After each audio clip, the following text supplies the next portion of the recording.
Salve, salve, boa noite. Estamos começando Salve, André. Estamos começando mais uma edição da nossa live. Uma live, assim como todas as outras, também vai ser especial, porque a gente sempre traz pessoas especiais. A classe artística foi uma das categorias que mais padeceu com a pandemia.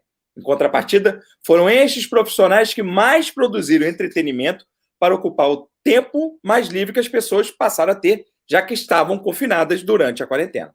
Um cenário complicado para músicos, atores e demais artistas que necessitam desse contato direto com seu público. Para tratar deste assunto, hoje nós recebemos o autor, ator, diretor, poeta e dublador Samir Murad. É um multitarefa na classe artística. Samir, para princípio de conversa, o Tudo quadro bom, da André? pandemia para a classe artística está mais para Guernica, de Pablo Picasso, ou o Grito do Manche? Rapaz, eu acho que está para os dois, viu? Tem um pouco de cada um. Mas eu acho que está mais para Guernica, Aham, porque é uma resistência, né? É uma sim, luta de resistência, é uma guerrilha que já, na verdade, já havia começado antes da sim. pandemia, desde que nós começamos o desmonte, quer dizer, nós não, desde que eles começaram o desmonte de todas as manifestações culturais no país, né? Só para E o teatro, contextualizar aqui, ó. Esse é o Grito, para as pessoas que ainda não sim, conhecem, esse é o Grito. isso é Aí o a gente grito. vai colocar agora a Guernica, né? Para as pessoas ficarem. Enquanto isso, pode falando, Samir. Só para as Não, pessoas então, eu acho, como eu estava contextualizarem. falando, eu acho que tem Aham, as duas coisas, porque primeiro foi o grito, né? O grito de desespero da gente ver todo um trabalho de construção. Isso aí depois se essa é a sucedeu, Guernica. porque a Guernica, né? Os fragmentos, esse resultado aí. Mas eu acho que ainda há haveria uma terceira Ah, opção de uma reconstrução disso tudo, né? Porque uhum. esses dois quadros aí mostram coisas bastante desestruturadas, seja através de um grito, e são belíssimos, e são exemplos acertadíssimos que você escolheu. Agora, eu acho que a gente está nesse momento de se reorganizar, né? Porque, como eu estava falando, e com esse desmonte, todas as manifestações, e o teatro, principalmente, que é uma manifestação artesanal, quase sempre subvencionado por si próprio, cada vez mais os patrocínios foram se liquefazendo, diminuindo, pouquíssimos são os artistas que já estavam recebendo patrocínio. Então, com esse desmonte que houve, né, que veio continuamente desde o início desse desgoverno que a gente está vivendo, Uhum. as coisas foram ficando cada vez mais difíceis. Com a pandemia foi o golpe de misericórdia, né? Quer dizer, nós Sim. fomos os primeiros a parar e seremos os últimos a retomar, né? E aí, nesse processo, cada um dos artistas que... Eu acho que nós, os atores, os artistas de teatro, eu falo porque é a classe que eu, de alguma forma, pertenço, mas eu acho que os artistas, de modo geral, sempre há essa inquietação, essa necessidade de estar produzindo e de estar colocando a cara a tapa para o outro ver o seu trabalho e aplaudir, ou vaiar, ou ficar indiferente, né? A gente precisa da aprovação ou da reprovação do público, né? Nós Sim. precisamos do outro, o artista cênico, o artista, o músico, o compositor, enfim, ele precisa da aprovação do outro. E isso, claro, principalmente para nós, os artistas, que precisamos dessa, por exemplo, um escritor, talvez ele continue trabalhando de uma forma um pouco mais tranquila, porque ele já trabalhava sozinho, né? Eu falo isso porque eu também escrevo, me peguei escrevendo nessa quarentena. Mas o artista que precisa do público, que precisa do outro, essa pandemia realmente foi assim um chute. Mas aí a gente se reinventou. A gente, né? Eu nem fui um acompanhante assim tenaz de todas as mídias que se desdobraram durante essa pandemia. Mas o que aconteceu? Aconteceram as lives, aconteceram encontros fenomenais de figuras que, por exemplo, a PTR promoveu alguns encontros fantásticos, como, por exemplo, do Zé Celso com a Miradade, que foi uma live assim magnífica, né? Que teve uma audiência extraordinária, porque é um encontro raro de acontecer. Né? A PTR é o quê? Associação Brasileira de Produtores Teatrais. Ok. Associação de Produtores Teatrais do Rio de Janeiro. É mais ou menos isso. Então, e ela, além disso, bom, a PTR, fora isso, ela vem ajudando, através de bolsas, inúmeros atores que estavam sem condição de manter a sua sobrevivência básica. Né? Ela produziu, eu não sei exatamente como que ela fez, mas ela produziu um recurso e muitos artistas conseguiram sacar um dinheiro para poder comer, para poder pagar suas contas básicas. Isso foi uma iniciativa fantástica, capitaneada pelo nosso querido Barata, que é o presidente da PTR. Os artistas não foram beneficiados com aquela bolsa de R$600, ou foram? Olha, aí eu não sei, eu acho que dependeu muito de cada um. Eu acho que se você, né, eu por acaso, eu já tenho a minha aposentadoria, eu consegui me aposentar há pouco tempo atrás, então, por sorte, graças aos deuses, eu não precisei apelar quer dizer, me utilizar desse recurso. Recorrer a esse recurso, mas assim, sim, você poderia, só que a PTR, ela colocou um recurso extra nesse sentido. Isso, pelo menos, é o que eu entendi. E vários atores apareceram mostrando a carteirinha de onde eles conseguiram se beneficiar. Isso isso não tem preço, foi uma iniciativa fantástica. Então, como eu estava falando, houveram as lives, houveram a reprodução de alguns espetáculos. Sumiu aqui, Jorgina. Não, travou, Samir. Tivemos um problema técnico. Vou até dar um aviso aqui que o Samir está via WhatsApp para ele retornar no mesmo link. E só um instantinho.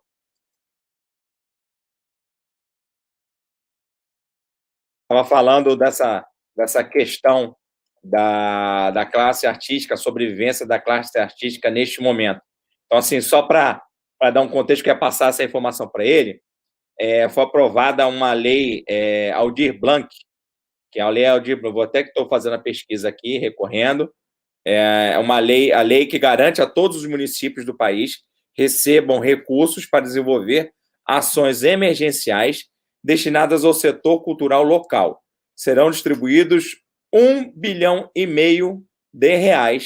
entre os entes locais. Aí eu falo que o município tinha que preencher determinadas fichas. Aqui, voltando. Samir, quando você estava nesse retorno... Não, pois eu não sei o que aconteceu. Não sei o que aconteceu. Não, faz parte. Tecnologia, a gente está refém da tecnologia. Né? Então, o que acontece? Eu estava falando aqui que foi aprovada uma lei Aldir Blanc, que aí eu até passei para as pessoas. R$1,5 bilhão foi esse auxílio emergencial para a classe artística e foi repassado aos municípios. Eu fiquei meio que acompanhando. Eu tenho uma colega de universidade, que ela estudou comigo em Belém, na Faculdade de Jornalismo de Belém. Ela é secretária de Estado de Cultura no Pará, Úrsula Vidal. Então, eu sempre acompanho as mídias sociais dela, e ela foi uma grande entusiasta dessa questão da lei Aldir Blanc. Mas, dá sequência, como foi a sobrevivência... Você, por acaso, fazendo um parênteses aqui, você conhece o Cláudio Marinho, que era de Belém, que era jornalista também? Não, ele não foi meu contemporâneo de classe. Não, isso foi mais ou menos no início, 2005, 2004. Não, foi 90. Não. Eu morei lá, eu estudei na turma de 90. Mas ele já era jornalista há muito tempo. Bom, depois eu conto essa história, que foi uma história muito interessante. Beleza. Aqui a gente vai ter história. Enfim, vamos lá. Houveram a disponibilização daqueles espetáculos consagrados, né? O Sesc, por exemplo, disponibilizou uma série de espetáculos que você podia ver online, né? Haviam inúmeros links que você podia assistir, espetáculos que se passaram em diferentes capitais do Brasil. E também os espetáculos feitos na casa das pessoas. Houve Sim. também essa alternativa. Então, os atores se desdobraram como puderam, né? Eu, particularmente, assim, eu tive uma certa dificuldade de me colocar, embora eu tenha um trabalho solo bastante vasto, eu tenho 3 solos adultos e 1 infantil. Para mim, eu preferi tomar um outro rumo muito mais afinado com esse momento meio introspectivo que a gente estava vivendo, principalmente no início da pandemia, quando estava aquela coisa mais, né, obscura, de que não tinha nenhum grau de flexibilização, que inclusive é uma coisa que eu questiono, esse grau de flexibilização que a gente está tendo. Mas, enfim. E aí, André, eu resolvi garimpar coisas da minha gaveta. Eu já estava me devendo esse rever os meus escritos há bastante tempo, né? Tanto que esse produto do meu trabalho, ele contém poemas que já vinham desde a minha juventude, né? Uhum. Então, eu passei esse primeiro mês organizando isso. Uma amiga minha da Itália, que está se iniciando na carreira de editora, a Tatiana, fiz até uma live com ela na semana passada, a Tatiana Ribeiro, que é escritora também, ela me ajudou a essa organização. Desse trabalho todo que você está falando? O Retorno de Netuno, exatamente, foi esse livro aí. Esse foi o resultado foi um resultado muito profícuo, extremamente positivo, onde eu pude resgatar esse meu lado poeta, né? Esse meu lado cronista, que estava dentro da gaveta ali do móvel, e que eu falei, cara, ou eu faço isso agora, ou eu não vou fazer isso nunca mais, porque a gente nunca fica parado tanto tempo dentro de casa, né? Sim. Então, foi um exercício de disciplina e de paciência, revendo algumas coisas, modificando algumas coisas. E aí, inicialmente, a gente ia tentar publicar pela editora Amazon, dos Estados Unidos. Sim. E aí, já estava tudo mais ou menos acertado. Quando eu descobri o preço do frete em cima da valorização do dólar, que a nossa moeda do real já estava começando a cair. Quando eu vi o preço do frete, eu falei, não vai dar. Não vai dar. E aí eu já estava começando a anunciar o livro. Aí eu comecei tudo de novo. Aí entreguei para uma editora aqui do Rio de Janeiro, a Ibis Libris. A Tereza Cristina fez um trabalho de revisão maravilhoso. E aí o livro foi lançado agora em junho. Nós fizemos o lançamento virtual. Eu já estou vendendo. Depois até quero falar das possibilidades de como é que as pessoas que queiram comprar podem acessar, né?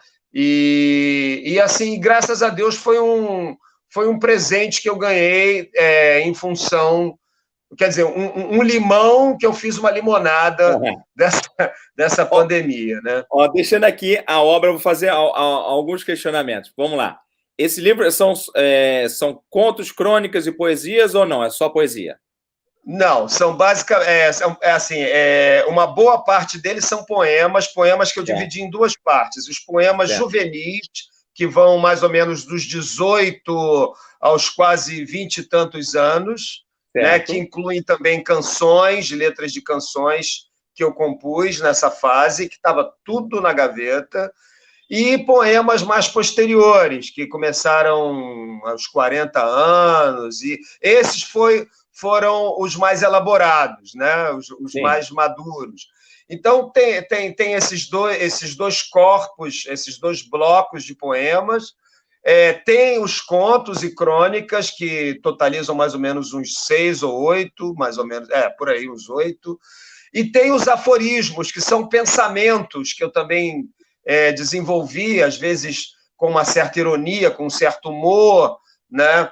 Então, assim, é um livro, inicialmente, alguns amigos meus que já haviam editado livros de poemas, eles falaram, Samir, a gente não costuma misturar estilo, poema é uma coisa, conto é hoje. Eu falei, eu sei, só que eu passei a quarentena desencavando isso, e agora eu não vou esperar mais um ano para publicar só os contos, até porque os contos são pouco numerosos. Então, falei, não, eu vou colocar tudo num caldo só.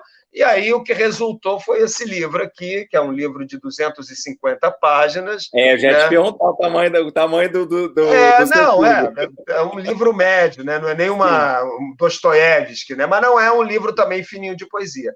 Então a gente está vendendo ele por um preço bastante acessível, quer dizer, um livro desse normalmente numa livraria estaria em torno de R$ 60. A gente está vendendo ele a R$ 45, que é um preço quase de custo, né? E está tendo uma boa aceitação. A gente está, assim, eu estou vendendo, estou colocando no correio para as pessoas que moram mais distantes, né? Ou aqui na Zona Sul, Centro, Tijuca, a gente entrega, às vezes, a domicílio mesmo. Tá. Aí as pessoas Por podem... que escolheu esse título? O que te levou a escolher esse título? Uma grande pergunta, uma pergunta bastante complexa e bastante interessante. O retorno de Netuno, na verdade, primeiro, foi esse meu retorno, né? Eu sempre trabalho com essa questão, essa presença dos mitos, das ciências míticas, né? Que trabalham com mitos como a astrologia, o tarô, estão muito presentes no meu trabalho, tanto de teatro como do meu trabalho escrito, né? E o Netuno é o regente do meu signo. Eu sou pisciano, eu sou de peixes, né? E o retorno de Netuno... De que dia de março? Né, eu sou de fevereiro, sou de 24 de fevereiro. Ah, tá. Pensei que fosse 2 de março. Eu sou 2 de março também.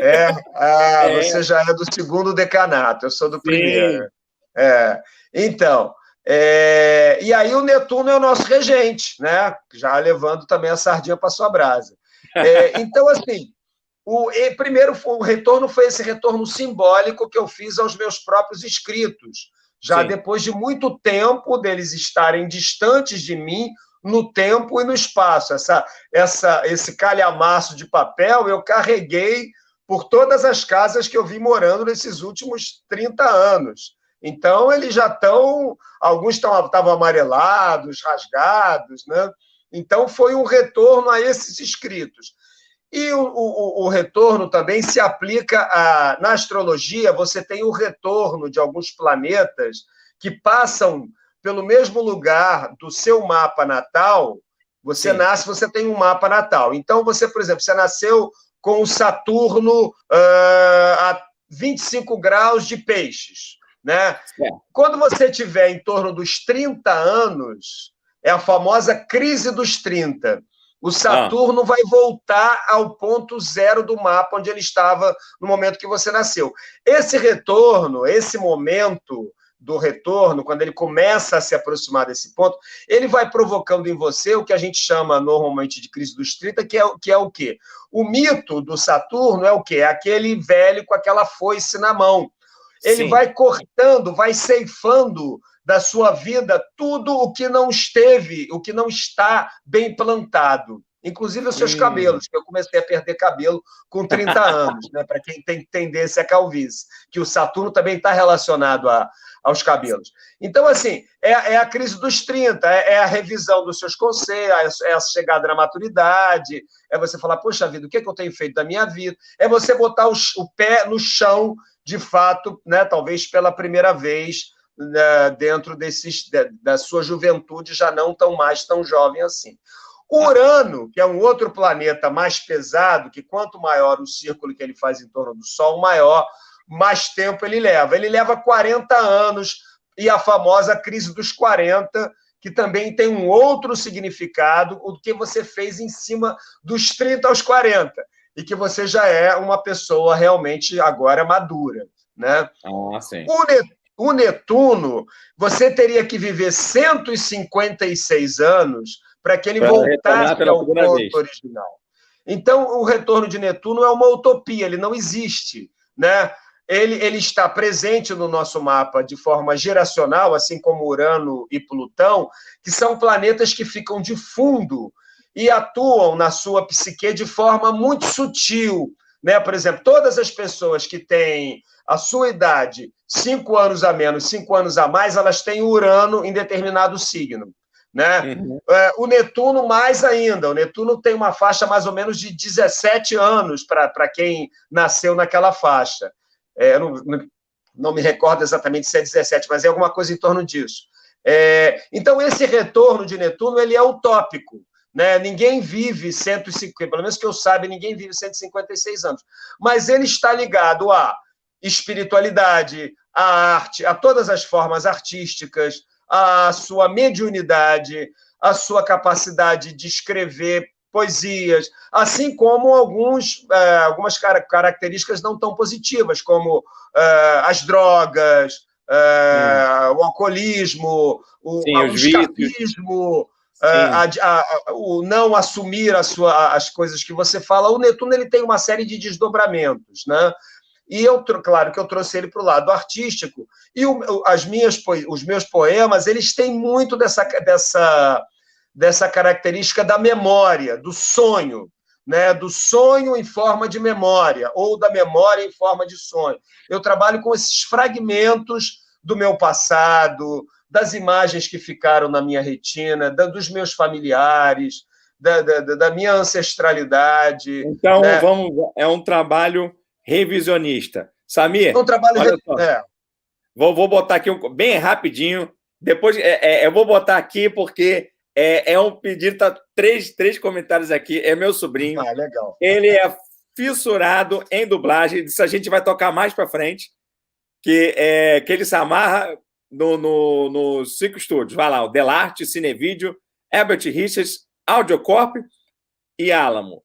Vamos lá. Não, quando eu falei, Paulo, quando eu falei, eu só falei assim, olha, ele dublou, olha, já sabia que era você, o seu nome, ele conhece tudo de dublagem, Mas vamos tocar isso mais à frente. A gente vai agora tocar alguns pontos espinhosos, depois a gente relaxa. A gente relaxa com... por enquanto não teve nada espinhoso, eu estou adorando falar do que vai vir. Ué, a sustentação nesse período foi complicado. Samir, você falou que acompanha um pouco seus colegas, eles mais criaram ou mais se preocuparam nesse momento de pandemia? Olha, eu acho que produzir arte é uma preocupação do artista. Como eu falei, eu acho que é uma necessidade visceral, né? Eu não atuei nesse período, mas assim, eu revi pedaços da minha produção artística, que para mim, na verdade, até antecedem a atuação. O meu primeiro contato com a arte foi através da escrita. Né? Foi através da música, foi através das poesias, da Jovem Guarda, dos Beatles. Eu escrevia poesias, tentava imitar aquela coisa dos anos 60, né? Eu era criança nessa época. Então, o meu primeiro contato, eu só fui conhecer o teatro muito tempo depois. Eu conheci a atuação através do cinema. Então, assim, eu acho que muitos artistas passaram por momentos muito difíceis. Então, por exemplo, recentemente, vários movimentos foram feitos, né? Aquele teatro Petra Gold, ele abriu as suas portas para várias peças assim, bastante simples em termos de cenário, de produção, até em função dessa questão da pandemia, né, para que não houvesse muito deslocamento de material, que não houvesse lugar onde o vírus pudesse se alojar. Então, alguns solos, eu me lembro que o Paulo Betti foi um deles, né, que levou o seu espetáculo lá, foi apresentado online, e isso reverteu para muitos técnicos de espetáculos, porque não são só os atores, tem os técnicos, sem os quais também nós ficamos mancos, né? Os iluminadores, os operadores de som, os operadores de luz, os contrarregras, as camareiras, as cabeleireiras, todo esse pessoal que faz o making-off, que é tão importante quanto o ator, estavam passando por momentos muito difíceis, porque eles não têm esse cabedal de uma produção propriamente artística. Eles precisam do artista para poder fazer o seu trabalho. Eles precisam eles precisam que o iluminador dê o plano de luz para eles operarem a luz em cima de um ator, em cima de um show, em cima de um músico. Então, esses espetáculos, eu acho louvável essa atitude dos meus amigos. Eu acabei não fazendo por uma questão de tempo, eu estava muito envolvido com a produção desse livro, mas achei louvável atitudes como a do Paulo Betti e inúmeros outros artistas que se dispuseram a fazer isso, quase que pagando para trabalhar, uma vez que há todo um deslocamento, toda uma produção, né, para que você faça essa peça lá no Teatro Petra Gold, e aí essa bilheteria virtual seja revertida para esses técnicos. Isso aconteceu de várias maneiras, com várias iniciativas, ou seja, a classe artística do Rio de Janeiro, a de São Paulo eu não sei, porque eu não participei, embora eu esteja vinculado a um projeto que está acontecendo lá online. Esse sim vai ser um projeto que provavelmente eu vou atuar online. Mas aqui no Rio de Janeiro, a classe artística se mostrou extremamente solidária, extremamente companheira, diante desse momento tão difícil e diante desse momento, desse pré-momento que já tinha colocado muita gente em situação difícil, né? Samir, como é que você analisa, Mosquitinho aqui, como é que você analisa essa dicotomia que eu falei no início? Foi uma das classes que mais sofreu, a população, de forma geral, sofreu bastante, né? Total. Não vamos ter, só puxar, porque a gente está com alguém da classe artística, dizer que só o artista... Não, todos sofreram. Não, mas como é que você avalia essa dicotomia? A classe que sofreu pra caramba, sendo a mesma classe que trabalhou para ocupar o tempo do restante da sociedade. Eu acho que nós somos, não vou dizer que nós somos, eu acho que nós somos guerreiros, nós não somos heróis, nós somos guerreiros, né?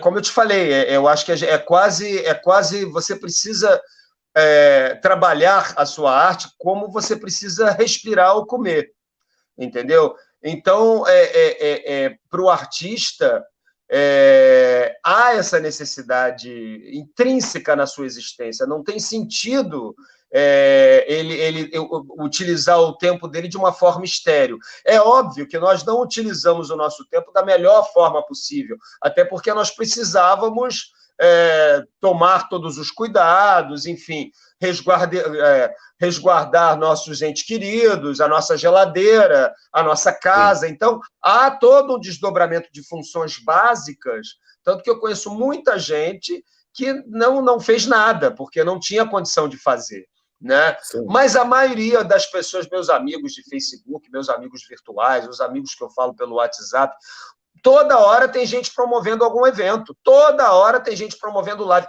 Quantos atores que nunca tinham feito, que nunca tinham entrevistado, viraram livers, excelentes livers. Umas 2 ou 3 lives que eu fiz foram com colegas atores, um com um ator que tinha sido meu aluno, o Marcos Tardim, o outro um colega lá da Record, o Damascena, e assim, foi a primeira vez que eles experimentaram isso, entendeu? E foi assim, foi uma essência. Eu falei, cara, que iniciativa maravilhosa, porque além de vocês estarem ocupando o tempo de uma forma produtiva, vocês estão convidando, por exemplo, para mim, eu estou num momento da minha vida, eu estou com 62 anos, para mim de meu trabalho é tão importante quanto fazer. Porque eu já tenho... Essa semana a gente vai dar uma aula virtual de um negócio aí de um edital que a gente conseguiu entrar, e eu me peguei assim, falando, né? Coloquei os meus solos lá de uma forma mais ou menos didática, falando deles de uma forma como eu nunca tinha falado, para dar uma aula virtual para alunos de teatro, né?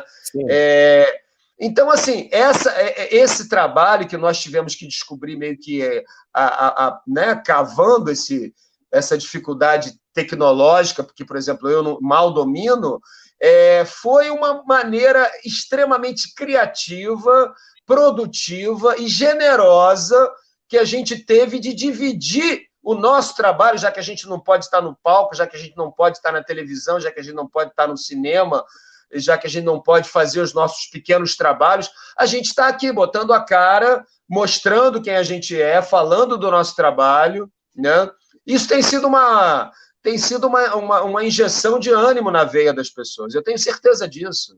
Né? Samir, embora muita gente fale, eu já estou cansado de live. Tudo bem. É tanta live. Não fala isso, não queima o nosso filme. Live é muito bom. Mas eu estou falando. Não, o nosso filme não vai ser queimado, porque a sua live, com certeza, você é um jornalista de grande qualidade. Né?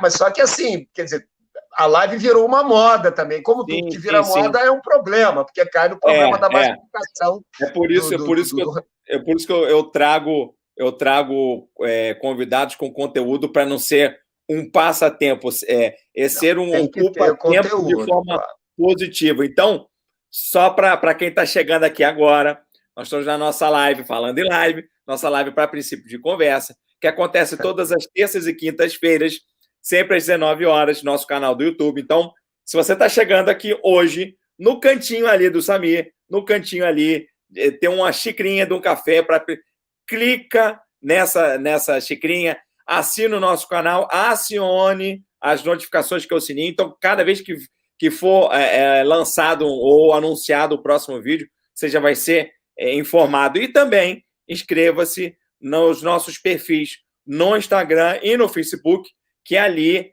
é o nosso canal de comunicação para anunciar os próximos convidados, bem como de trocas, né? De sugestões de temas interessantes ou personagens, pessoas que tenham algo a contar. Então, assine, porque as lives aqui têm sido sempre muito, muito interessantes, com convidados que têm muita história para contar, com convidados que têm conhecimento técnico da sua profissão, que têm amor pela sua profissão. Então, Samir, vamos começar a entrar na parte mais espinhosa. Opa, deixa eu ver se a cadeira está com rodinha aqui para não sair sem querer. Falei que ia chegar.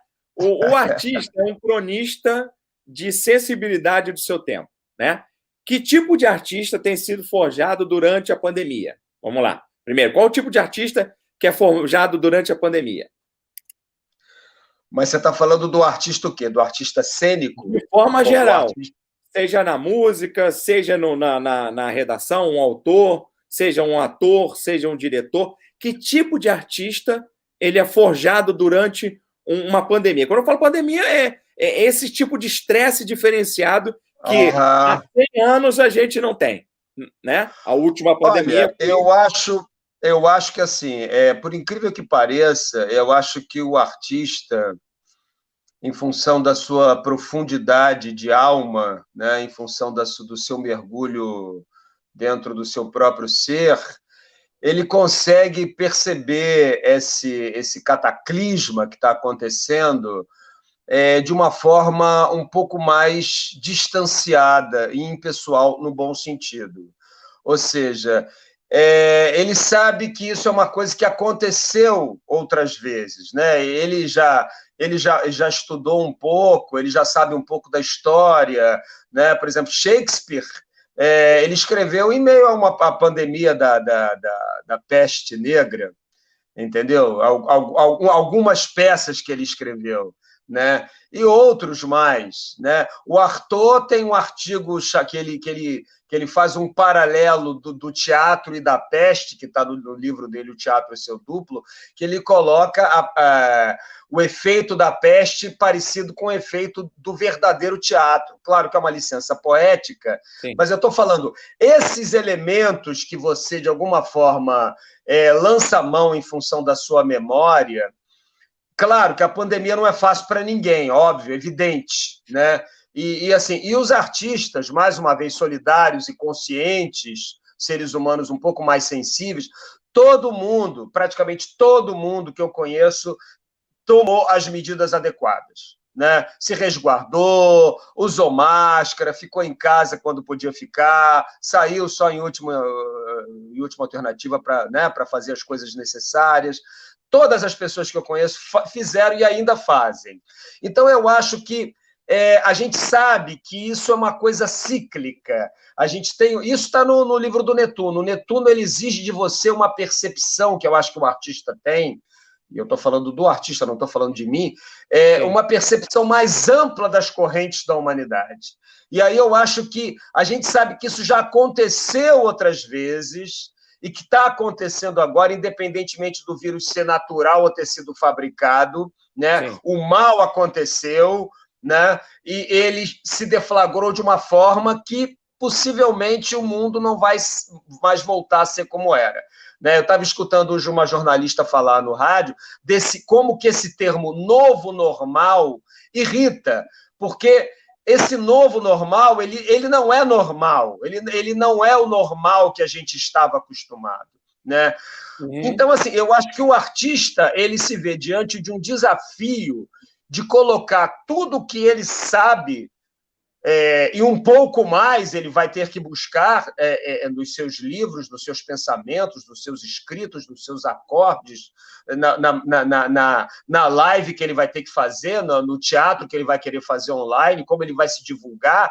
Ele vai ter que buscar meios além dos que ele já conhece, né? Só que a gente que é ator, e eu particularmente como um ator que sigo um pouco, assim, nos meus solos, uma linha de pesquisa em cima do Antonin Artaud, que colocava sempre o ator num limite muito próximo do limite máximo dele, seja físico, seja vocal, seja emocional. Não é que você tire de letra, não. O isolamento é sempre muito difícil. Mas o ator está acostumado a ficar isolado também lá no cantinho, na coxinha, antes de entrar em cena. Ele fica lá só com... Quando ele faz o solo, está sozinho também. Quando ele faz o solo, mas mesmo quando ele não faz o solo, ele tem os momentos dele de solidão dentro do teatro, ele entra no início da peça, depois ele vai entrar no final, e ele está lá, passando o texto, se concentrando, pensando no personagem, pensando na vida. Então ele tem, isso ele já traz, isso daí é uma poesia interna que ninguém tira dele. Seja ele de que modalidade for, seja um artista de circo, seja um artista de rua, né? Seja o artista de teatro da caixa tradicional, enfim, seja o artista que só fez televisão na vida. E eu vejo o contrário por parte das pessoas mais comuns, digamos assim, né? Que, assim, quando eu vejo essas pessoas que, de alguma forma, têm que ir para a praia, porque não vive sem a praia, né? Tem que tomar o seu chopp, porque não vive sem o seu chopp. Isso independentemente de ser jovem, de ser mediano, de ser velho. Enfim, eu tenho visto isso aos montes aqui no Rio de Janeiro. Então, eu acho que falta a essas pessoas o que o artista já tem, que é essa capacidade de estar consigo mesmo, de olhar de frente para os seus anjos e para os seus demônios, entendeu? E fazer algum caldo, uma produção, botar os dois numa sopa, mexer e tirar algum produto real disso, mesmo que isso seja... Vamos fazer agora vamos fazer outra sopa. Que você me respondeu que tipo de artista está sendo forjado durante a pandemia e que tipo de artista, até pegando um gancho que você passou no início, que tipo de artista é forjado em tempos tão conservadores que a gente está vivendo. E isso é esfera mundial, não vão ficar restrito ao Brasil. A gente tem uma ascensão do conservadorismo bem explícito, né? Olha, eu acho... Que tipo de artista é forjado nesses tempos mais conservadores? Uma bela pergunta. Eu acho que, assim, esse tipo... eu acho que o que está acontecendo não forja nada, né? Eu acho que, assim, os artistas que já se forjaram através da sua história, que tem pelo menos a metade da minha idade, né? Eles já têm uma história que aponta alguns caminhos onde a arte sempre vai estar atrelada à liberdade de expressão, a todas as formas possíveis de expressão, sejam elas quais forem, né? Há uma liberdade de pensamento que leva necessariamente a uma liberdade de expressão, há uma necessidade de reflexão e até de contestação da sua realidade social. Então, isso é o que supostamente se forja num artista minimamente consciente do seu tempo. Agora, há uma necessidade de adequação, e aí a gente volta ao início da nossa discussão, onde nós vimos as nossas bases solapadas, ceifadas, onde você, de alguma forma, tem que se contentar com o menos. Você tem que se contentar já com um esboço de censura. Você tem que se contentar de ver que nem tudo que você pretendia fazer vai valer a pena mais, porque talvez não tenha mais ouvinte para você, não tenha mais público para você, né? Agora, eu acho que esse conservadorismo, como eu falei, eu acho que ele forja nas outras pessoas que estão indo meio que a reboque, porque eu acho que nós, particularmente, isso... Estou até sendo meio cruel falando isso com o meu país, mas assim, eu acho que a gente tem uma memória muito curta. Quando eu vejo alguns conceitos sendo questionados, tipo, houve ditadura? Não, não houve ditadura. Não, mas o que é isso? Não, era outra coisa. Quando eu vejo isso tomar um caráter sério e as pessoas começarem a se perguntar isso, e vejo todos esses movimentos ultraconservadores que estão acontecendo, eu acho que nós, os artistas, estamos vivendo um momento realmente muito difícil. Agora, eu acho que isso não forja nenhum tipo de artista. Eu acho que forja, no mínimo... Eu acho que não forja, porque aquele sujeito que foi nomeado, que fez aquele discurso nazista, ele não ficou um dia no poder, né? Nós conseguimos tirá-lo, né? E nem o governo quis ele, porque ele era suspeito. Então, assim, mas eu acho que continua. Eu acho que esse movimento, né, com esses nomes que a gente vem dando com toda razão, esses movimentos radicais, castradores, que conduzem para um lado extremamente perigoso, onde a arte não significa nada, onde a arte não significa, não tem peso nenhum, né? A gente está caminhando para um abismo muito perigoso. Eu não sei o que vai acontecer. Eu te confesso que eu não sei o que vai acontecer. Acho triste para um ator que está começando a caminhar agora, um ator de 20 e poucos anos, de 30 anos, que está começando a fazer o seu trabalho agora. Acho triste, acho um momento triste. Eu já fiz muita coisa na minha vida, em todos os veículos. Então, assim, bem ou mal, se eu não conseguir fazer mais nada, eu já me realizei.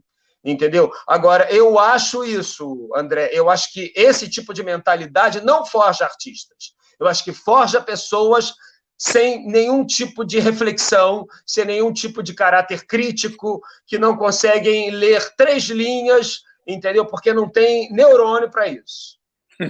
Agora, falando em neurônio, aqui um comentário. É João Guilherme, mas foi outra pessoa que escreveu. Boa noite, estou adorando esse convidado, que astral, que energia boa. Dá vontade de sair do isolamento e sentar no bar para papear. Não atualmente. Não, ainda não. Agora não pode. É quando passar a quarentena, pensa assim no bar. Né? Agora não pode, agora é isolamento social e respeitar esse tempo. Agora, Samir, uma outra questão bem forte. Arte é transgressão? Não. Eu acho que tem uma arte transgressora. Eu acho que tem uma arte especificamente transgressora. Agora, o conceito de transgressão, atualmente, por exemplo, ele está liquidado, porque qualquer coisa atualmente é uma transgressão. Se você for fazer um teatro de rua, né, eu fiz o meu Arthur e eu estava vendo um vídeo que eu fiz lá em São João do Meriti, uma cidade da Baixada Fluminense, e eu sempre começava a primeira cena fora do teatro. Né? Eu ia para a rua, botava o público em torno de mim, chamava as pessoas para ir para a rua, depois eu levava as pessoas para dentro do teatro. Eu estava vendo isso daí, eu fiz já tem, sei lá, pelo menos uns 6 anos, acho que mais, uns 8 anos. Eu acho que hoje, se eu fosse fazer lá em São João do Meriti, eu ia ter dificuldades, talvez pela própria interferência do próprio povo, do próprio público, né? Um ou outro ia entrar, mas talvez houvesse uma repressão a qualquer manifestação de um sujeito falando alto, falando coisas profundas, vibrando a sua bengala no ar, com seu sobretudo lá. Ninguém ia entender, falar, é um maluco, prende, manda prender, chama a polícia. Né? E eu me lembro que, na época, era muito interessante que estava vindo uma Kombi, né, que estava querendo, não sei o que, para onde, vai para... Aí eu parei a Kombi, assim, com a minha bengala, entrei dentro da Kombi, falei com o cara na janela, falei, ó, eu estou fazendo uma peça de teatro, fica conversando um pouquinho comigo aqui e segue. Aí ele, ok, tudo bem, legal, bacana. Pô, legal, quer entrar? Aí eu falei, não vou entrar, senão vai atrasar muito espetáculo. Quer dizer, ele entrou no jogo. o brasileiro ele tem esse caráter naturalmente lúdico. Eu só acho que a gente não tem limites. Né? Eu acho que não está na hora de lotar as praias. Mas eu fugi um pouco da sua pergunta. Então, eu acho assim, isso aparentemente seria uma transgressão, né, num espaço da Baixada Fluminense, que não está acostumado a receber uma peça assim, digamos, tão não tradicional, né? Mas, assim, por exemplo, eu acho que existem artes propositalmente provocadoras, né, provocativas. Em exposições na Europa, eu já vi inúmeros quadros, vídeos, performances que são necessariamente provocativas. Né? Eu acho que o Zé Celso ele tem um teatro, algumas peças são bastante provocativas. A gente pode dizer até que elas beiram a transgressão. Mas se você for olhar por um lado e aceitar que aquilo é um tipo de teatro que já está inserido em outros momentos da história, inclusive momentos muito mais antigos, onde as pessoas tiravam a roupa, onde as pessoas entornavam vinho e o vinho descia pelo seu corpo, e não sei se isso é uma transgressão. Eu acho que o conceito de transgressão, André, ele vai depender muito da questão do contexto sociopolítico, geográfico ao qual ele está inserido. Eu acho que a gente está vivendo num mundo, como você colocou muito bem, cada vez mais conservador, né? Certamente que New York, que é o expoente de inúmeras manifestações de vanguarda, eu não sei, não tenho acompanhado, não tenho nem como acompanhar, talvez esteja produzindo menos arte dessa qualidade. Eu acho que nós tivemos décadas particularmente transgressoras, onde havia o que transgredir e havia conteúdo a ser transgredido, que foram as décadas de 60 e 70. Eu acho que quem não viveu tem que dar uma pesquisada. Eu não vivi a 60, mas comecei a viver a 70 no final. Mas eu estudei, eu pesquisei, quando eu estive na faculdade, a gente sabia de todos. No cinema, você vê muitos filmes, tiveram muitas produções maravilhosas, muitos diretores maravilhosos. Todos eram transgressores. O Pasolini era considerado um diretor extremamente transgressor, tanto que ele foi morto. Ele foi morto por um movimento político de direita. Né? Eu vejo assim, eu penso assim, eu não sou artista, mas a minha visão, a análise sobre a arte, não posso não ser um estudante profundo do tema. Acho que a transgressão é no sentido de você ter um modelo, e a arte tem esse papel social de sair desse modelo e fazer proposições. Uma vez que você sai deste modelo, você transgride o modelo. Sim, e uma vez que este modelo quer ser fechado em si, a manutenção do seu status quo, o processo de você fazer essa reflexão, esse olhar do espelho, e quando querem que você não olhe, para você não ver o seu estado, né? Você acaba transgredindo, porque eles não querem... quem tem o poder não quer essa reflexão, porque não tendo reflexão, você é mais conduzível, seja para qualquer espectro, né? Ou direita ou esquerda. Exatamente. Não, você colocou muito bem. Você deu uma travadinha. Ó, entra no mesmo link, enquanto assim, a gente ocupa aqui, a gente vai conversando, entra de novo no mesmo link, que você deu uma travada. Ele travou sozinho. Isso, mas aí faz de novo, sai e entra no mesmo link, que nem você fez naquele momento. Porque deve ter dado a travada, alguma coisa de sinal, não se preocupe, a gente entra e continua o papo, que o papo tá bacana. Tem um iniciar aqui. Falar sobre arte, senão você vai ficar, vamos perder se você ficar só no áudio, vamos perder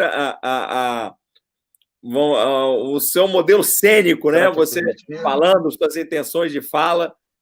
Não, pois é um problema tecnológico aqui, ele congelou geral, eu não sei o que aconteceu não se preocupe, aqui. Samir, assim, sai, desconecta e reconecta. Não se preocupe que a gente ocupa o tempo aqui conversando, trazendo suas reflexões aqui, que a gente falou sobre questão de arte, que o papo é bacana, falar sobre arte, falar sobre reflexão de sociedade é interessante. O Samir vai voltar dentro em pouco, porque perdeu a conexão, só para reestruturar, trazer o pessoal que está chegando aqui agora. Quem chegou agora é o momento. Quem chegou aqui agora, quem está vindo aqui pela primeira vez, mosquitinho atrapalhando, isso faz parte de uma live. Assina o canal, está aqui no cantinho. Deixa eu ver, é esse cantinho. Agora eu confundo o canto. Em algum canto inferior, nós temos uma xicrinha de café. Então, assine, clique para você poder assinar o canal. Acione as notificações. O sininho, que assim que vir chegar um convidado novo. Ó, voltamos aqui com o Samir. Só fechando aqui. Meu amigo, congelou geral. Relaxa que faz parte, é tecnologia. Só para fechar, quem chegou aqui agora, assine o canal, assine as notificações, assine nosso perfil nas mídias sociais, Instagram e Facebook, todos com o nome para princípio de conversa, que ali a gente deixa todo mundo a par dos próximos convidados. Então, a gente está falando sobre transgressão, aí a reflexão que estava tendo era, uma vez que você reflete sobre si, da sua condição, e isso historicamente é mostrado, né? Você pega os clássicos, Shakespeare, né? Quando ele faz aquelas associações, é para assim, o modelo da sociedade que estava, e ele com a sensibilidade, ele fazia os seus textos e por aí vai. Samir, o que diferencia um objeto artístico de um não artístico? O que acontece? Quem não lida com arte, né? Quando vai ver quadros de estilos diferentes, que não são os estilos habituais, aquele estilo que a sociedade... Que, assim, o senso comum considera como tal, como sendo uma reprodução do fato, mas quando não uma interação, uma interpretação do fato, o que se diz, o senso comum isso não é. Isso aí qualquer criança faz, né? Ou quando aparece uma instalação, tal. O que diferencia de um objeto artístico de um não artístico? Pois eu acho que a gente volta à mesma questão do contexto, né? Quando até esqueci o nome dele agora, ele colocou aquele lugar onde a gente faz pipi, né, como um objeto artístico. Latrina? Era uma latrina?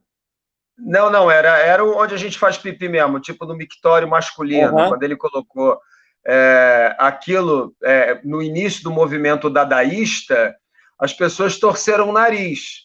Só que aí se basearam naquele modelo e começaram a fazer várias coisas que aparentemente também não tinham o menor sentido, né? Uma bicicleta que rodava em cima sobre o seu próprio eixo, não chegava a lugar nenhum, enfim, inúmeros objetos simbólicos que não tinham a menor utilidade, os quadros surrealistas que fragmentavam o corpo em vários aspectos que você tinha que parar para entender, isso aqui tem um pé, aqui tem o Salvador Dalí.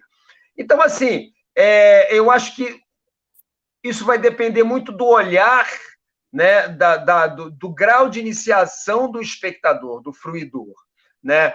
A gente, às vezes, entra numa galeria de arte moderna, pós-moderna, e você realmente vê algumas obras que você fala, caramba, são extremamente conceituais. Para mim, André, assim, para resumir, eu acho que quando o conceito fica maior do que a expressão, você começa a falar, poxa, tudo bem, mas era melhor ter escrito alguma coisa em vez de ter pintado esse quadro. É que nem aquela peça que você vai ver e ela tem um programa de 5 páginas para explicar o que é a peça. Entendeu?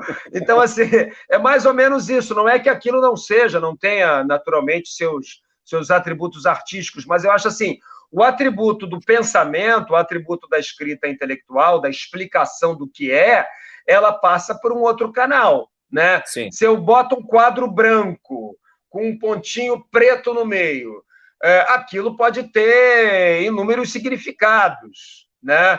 E a gente não pode dizer, a gente pode dizer que aquilo é arte, e o outro pode dizer, mas até eu colocaria um pontinho branco. Não importa. O artista chegou num tal grau de essencialismo da sua própria obra que ele quer colocar um pontinho, né? A gente vai dizer, por exemplo, que a Fernanda Montenegro, sentada numa cadeira, dizendo esqueci o nome da peça agora, que ela ficava sentada 1h30, mexia só a mão, que aquilo ali, ela ficou sentada porque ela estava com preguiça de ficar andando para lá e para cá, e aquilo ali não seria arte. Estou dando um exemplo meio provocativo até para a gente, né? Porque, de repente, se assim, se senta uma outra pessoa destituída de talento, fica sentada e diz o mesmo texto, você pode dizer, bom, isso não é arte. Né? Tentou ser arte, mas não conseguiu. Né? Mas então, assim, eu acho que o que diferencia o que não diferencia, eu acho que tem uma percepção, eu volto a Netuno, eu acho que tem uma percepção que transcende a explicação racional. Às vezes você não entende aquele quadro, que nem o Guernica que você mostrou aí, belamente simplificado. Você não entende, você mostra esse quadro para um leigo e ele vai ter um estremelique. Né? Não sei se hoje, para qualquer leigo, porque as pessoas estão tão casca-grossa atualmente, né, que eu não sei mais se o Guernica teria algum efeito sobre muitas pessoas que frequentam determinadas tribos aí do nosso país. Mas, supostamente, quando eu trabalhei no Colégio dos Metalúrgicos, no início, no final dos anos 80, eu levei para eles aquele filme Eles Não Usam Black Tie, que, claro, dizia respeito a uma temática muito próxima deles, né?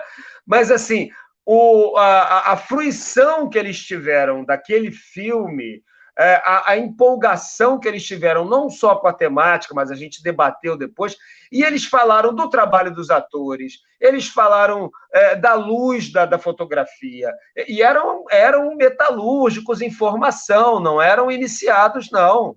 Entendeu? Falaram dos atores, falaram da direção, falaram do tema, naturalmente. Então, assim, eu acho que a arte ela sempre vai ocupar um lugar novo. Né? Ela sempre pode, o que você também colocou, ela transgredindo alguma coisa que tá ali estabelecida, se você coloca um elemento artístico aí, ele é facilmente percebido. Né? Eu vi alguns artistas de rua na Itália, meu amigo, assim, que eles, com uma capacidade de improviso, e depois ele bota a malinha, assim, que pegava uma criança, pegava um velho, e dialogava, e fazia todo mundo rir, isso na rua.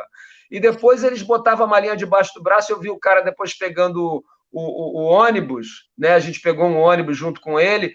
Ele era uma pessoa que, se você não tivesse visto o trabalho dele, você não dizia que ele era um artista. Então, assim, o que eu quero dizer com isso? A fronteira entre a arte depende de como ela é estabelecida e de onde ela é estabelecida. Né? Eu acho que a arte existe para ser descoberta. Eu volto àquele conceito do bloco granítico, onde a estátua já está ali dentro. Então, você tem que quebrar a pedra para que ela já existe, o artista... Ela já existe. Né? Agora, é óbvio que tem coisas que se propõe a ser e não...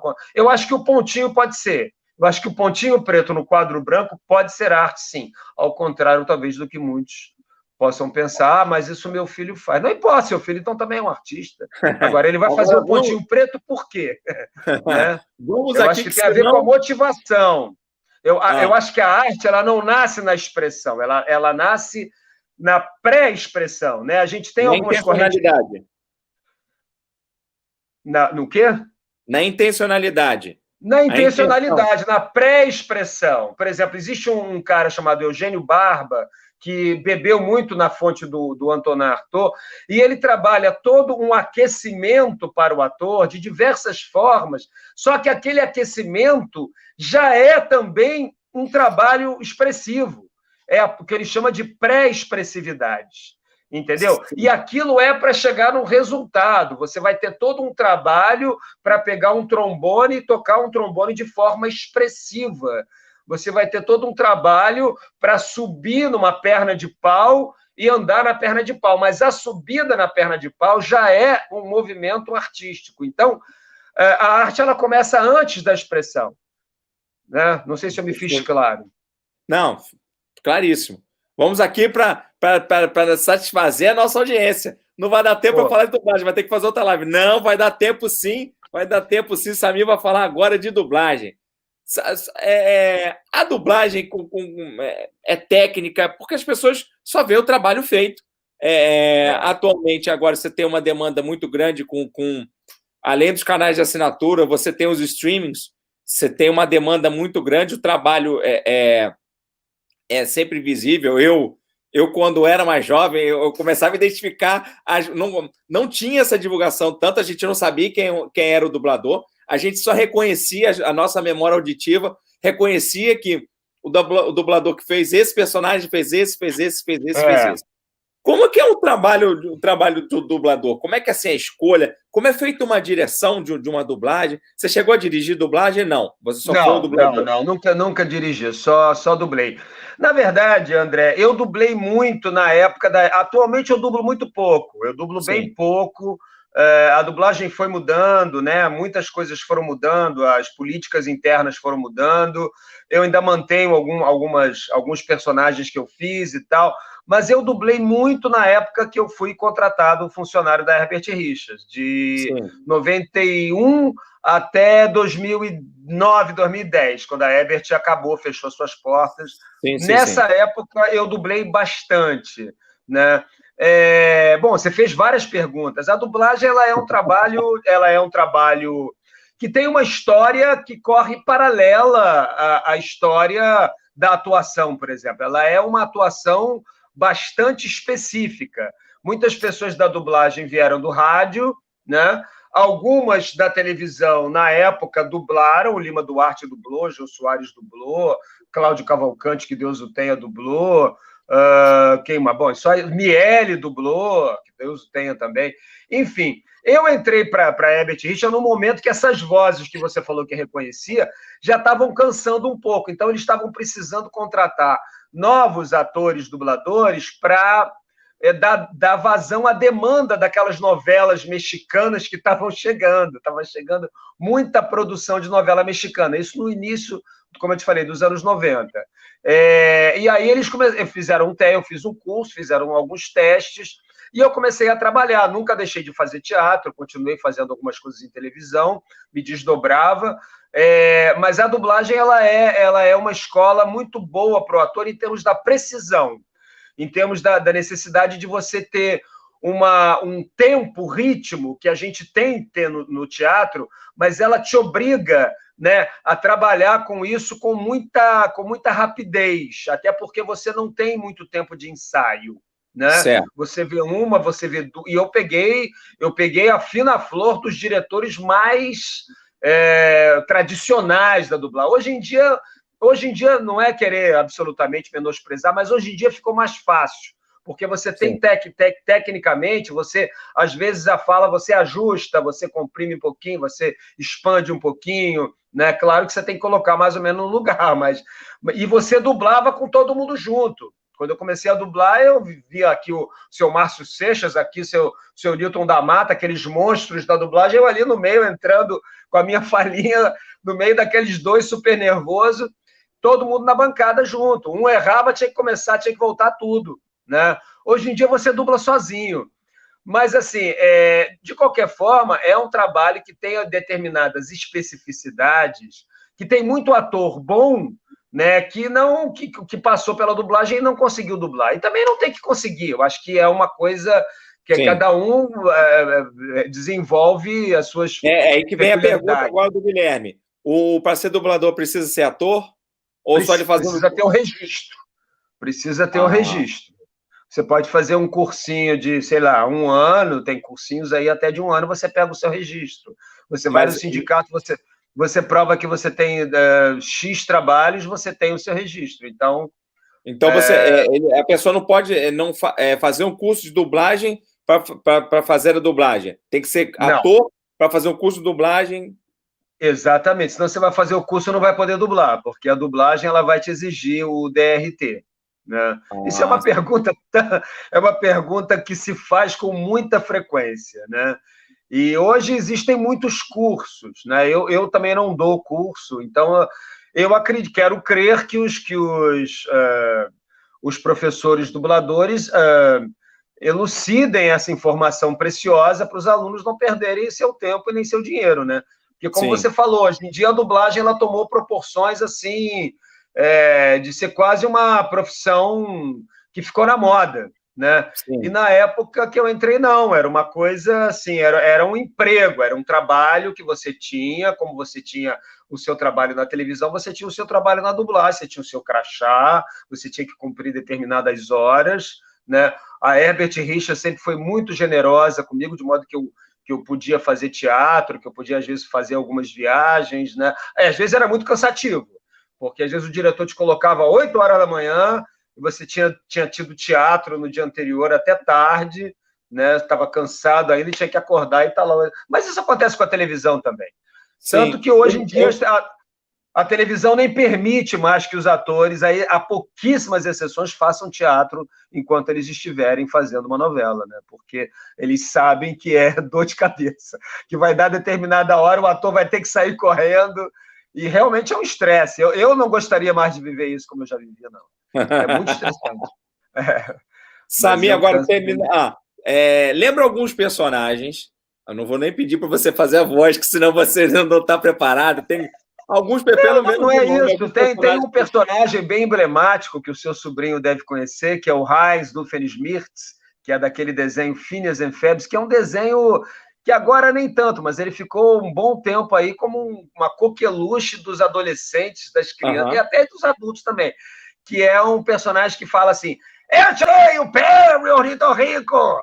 Que é um personagem que eu dublo, quer dizer, já dublei ele muito mais, hoje ele aparece como convidado em desenhos de outros protagonistas, mas ele tinha um desenho dele, que era um cientista louco que inventava o meu relógio Inator vai destruir, ele sempre botava o Inator no final, então era um personagem muito difícil, porque ele falava muito rápido, com textos enormes, e cantava também, tinha que cantar na voz dele, né? Às vezes, inevitavelmente, lá o diretor musical tinha que ajustar uma nota ou outra, porque era impraticável alcançar determinados tons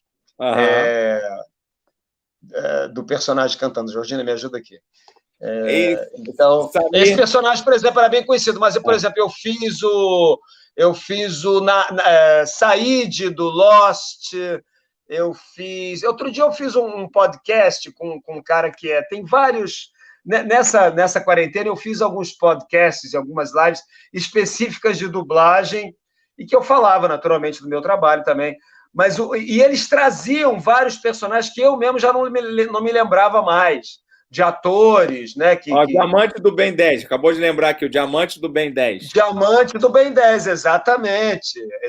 Aquele ali tem um harmonizer na voz, né? Eu faço uma voz assim, e eles colocam um harmonizer em cima, que a voz fica mais grave ainda. Então, falando de dublagem, que é algo leve, a gente fecha a nossa live e eu deixo o espaço para você fazer suas considerações finais antes dos meus agradecimentos a todo mundo. Samir, o espaço eu posso dizer para você que foi uma experiência deliciosa, André. Você é um excelente jornalista, um excelente entrevistador.